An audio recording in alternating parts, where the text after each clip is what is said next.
German Chancellor Merz said something quite terrifying, and I think this deserves a separate discussion. And it is terrifying if we consider historic precedent. Merz said that he plans to make Bundeswehr the strongest army in Europe and that Russia must be exhausted economically and militarily. Now, that sounds very familiar. It sounds like we've been there before. It's as if the first two world wars taught Germany nothing at all.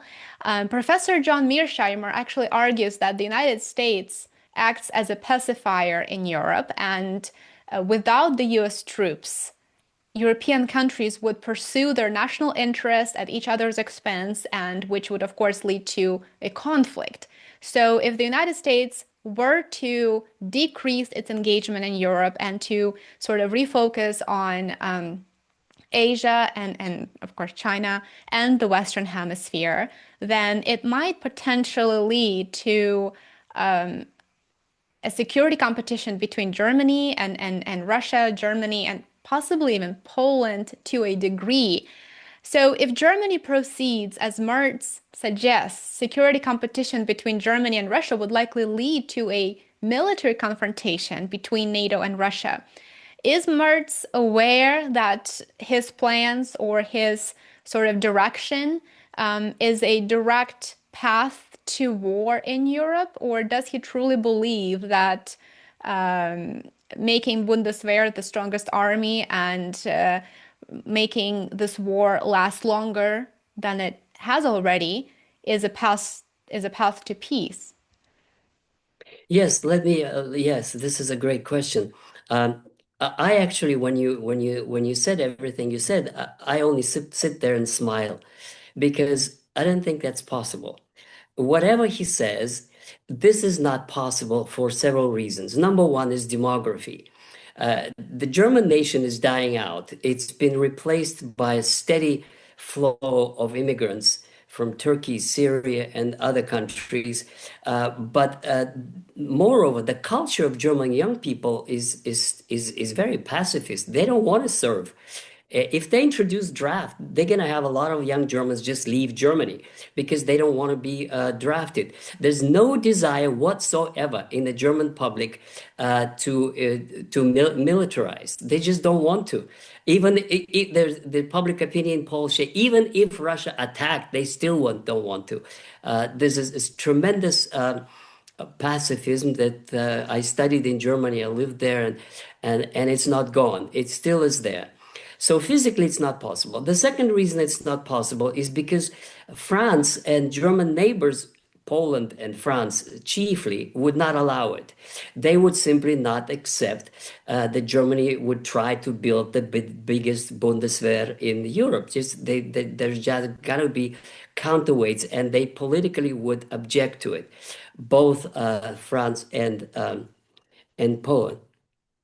Now, the third reason is that Germany is losing industrialization. You have to reverse it first. As I said, they've lost 20% of industrial capacity in less than 10 years. Now, first you have to bring it back to where it was, at least in 2018, and then to launch it on military buildup. This brings me in my mind another question that people are saying, well, the Russians did it, why can't we? And this is what my answer to this question is. The Russians did it because they had a huge military base of industrial enterprises from the Soviet Union. Because all the Soviet Union was doing in the 1950s and 60s and 70s and 80s is building up military infrastructure. It didn't have consumer industry, but it was building rockets, and it was building tanks, and it was building heavy industry. And they were dormant in the 1990s. And they were sort of semi-dormant in the teens. But when Putin relaunched all those factories, and when the Ukraine war started, they started working round the clock. That's not that you cannot build them so quickly. It takes decades to build a military infrastructure, the factories, the supply chains, to produce more shells than all of NATO combined cannot be done in a year or two. You need 10.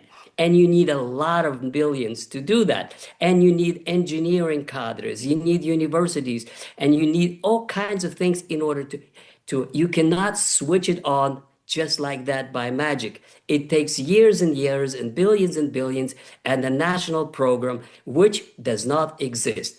So that's why I'm smiling. I think this is just empty words. This just cannot be done even if they wanted to. And if it can be done, it would take 10 years or more in order to be where they used to be. And now it's just sliding down. Yes, and just to add to that, I think that the true way to handle the current fracturing of European security as a direct result of European policy or Western policies in general, but I would say that Russian President Putin already said that a war or any confrontation with NATO would not be handled in the same manner as Russia is handling the conflict in Ukraine. He did say that if NATO were to attack Russia, then there would not be anyone on their other side, meaning in Europe, to negotiate with soon after that. So it seems that the stakes are so high right now, and militarization is not the answer. We need diplomatic solutions. We don't need more tanks. And Ursula von der Leyen just called on European producers to switch to manufacturing tanks and artillery shells and other military weaponry. So it seems that Europe is set on a path that is moving away from any even possibility of a peaceful settlement. Yes, absolutely. Let me just say one more thing about the military aspect of it. And that is that there are two things that are new, absolutely new, that came out after 2023 in the course of the Russian-Ukraine war. And these two things is that anything can be destroyed with minutes without nuclear. That's very, very important. It's hard to even comprehend. There's anything at all, anywhere. Like, for example, there is this factory that will produce drones in Germany, somewhere in Schwarzwald, sort of hidden somewhere. Now, it can be destroyed in minutes by Oreshnik without any nuclear charge. That's the point. For example, like the decision is made in Ramstein that NATO is going to go to war against Russia. Well, in 5 minutes, there is no Ramstein without any nuclear. Just hit, gone. That's it. That's the reality. The second thing to understand is the drone revolution.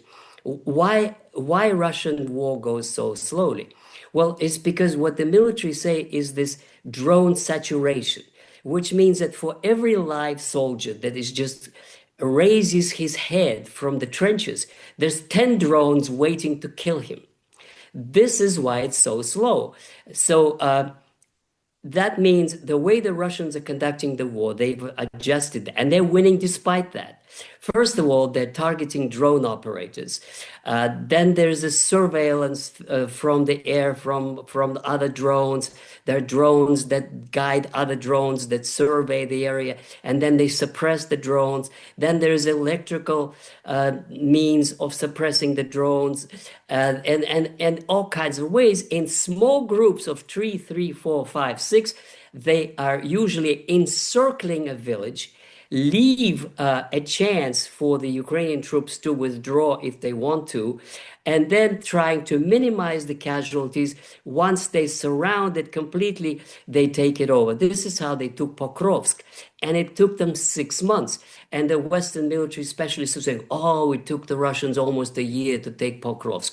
Well, that's because they wanted to have it intact. If they acted like the Israelis in Gaza, there'd be nothing left of Pokrovsk, and then you have a rubble that you take over. No, it's a city. There's people there, and it's going to be restored as Mariupol was, and that is why it's so slow, because of the drones, because of the civilian casualties, and because the nature of warfare changed. These are the things that they don't seem to be aware. They speak as if it's 1980s.